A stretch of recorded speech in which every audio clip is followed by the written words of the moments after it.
Alors bonjour à tous, aujourd'hui nous continuons notre lecture du catéchisme de l'Église catholique et nous en sommes rendus à la question numéro 206 du compendium qui est: que signifie mourir dans le Christ Jésus?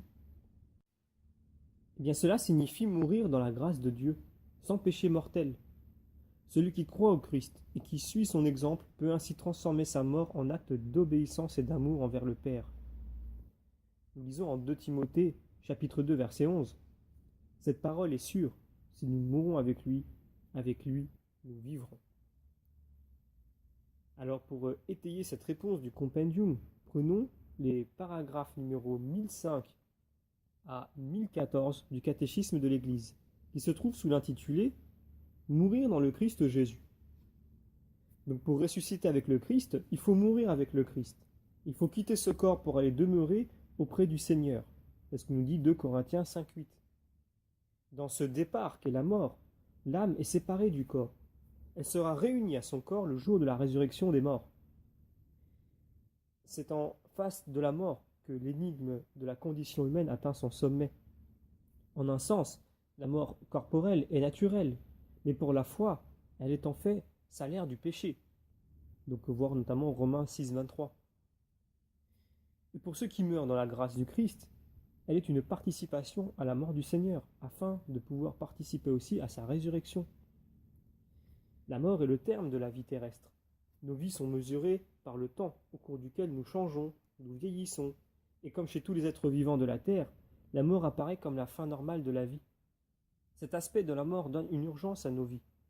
Le souvenir de notre mortalité sert aussi à nous rappeler que nous n'avons qu'un temps limité pour réaliser notre vie. Nous lisons en Coëlette chapitre 12. Souviens-toi de ton Créateur au jour de ton adolescence, avant que la poussière ne retourne à la terre, selon qu'elle était, et que le souffle ne retourne à Dieu qui l'avait donné. La mort est conséquence du péché. Donc, interprète authentique des affirmations de la Sainte Écriture et de la tradition.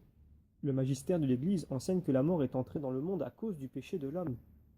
Bien que l'homme possédât une nature mortelle, Dieu l'a destiné à ne pas mourir. La mort fut donc contraire au dessein du Dieu créateur, et elle entra dans le monde comme conséquence du péché. La mort corporelle à laquelle l'homme aurait été soustrait s'il n'avait pas péché est ainsi le dernier ennemi de l'homme à devoir être vaincu.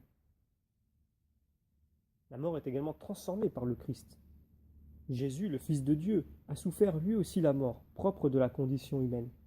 Mais malgré son effroi face à elle, il l'assuma dans un acte de soumission totale et libre à la volonté de son Père.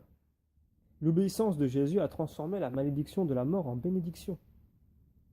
Grâce au Christ, la mort chrétienne prend aussi un sens positif. Pour moi, la vie c'est le Christ et mourir un gain. Philippiens 1, 21. Ou encore en 2 Timothée chapitre 2 verset 11. C'est là une parole certaine. Si nous mourons avec lui, nous vivrons avec lui. La nouveauté essentielle de la mort chrétienne est là. Par le baptême, le chrétien est déjà sacramentellement mort avec le Christ, pour vivre d'une vie nouvelle. Et si nous mourons dans la grâce du Christ, la mort physique consomme ce mourir avec le Christ et achève ainsi notre incorporation à lui dans son acte rédempteur. Saint Ignace d'Antioche disait: « Il est bon pour moi de mourir dans le Christ Jésus, plus que de régner sur les extrémités de la terre. C'est lui que je cherche, qui est mort pour nous, lui que je veux, qui est ressuscité pour nous. Mon enfantement approche, laissez-moi recevoir la pure lumière. Quand je serai arrivé là, je serai un homme. » Dans la mort, Dieu appelle l'homme vers lui. C'est pourquoi le chrétien peut éprouver envers la mort un désir semblable à celui de saint Paul. Je désire de m'en aller et d'être avec le Christ. Philippiens 1, 23.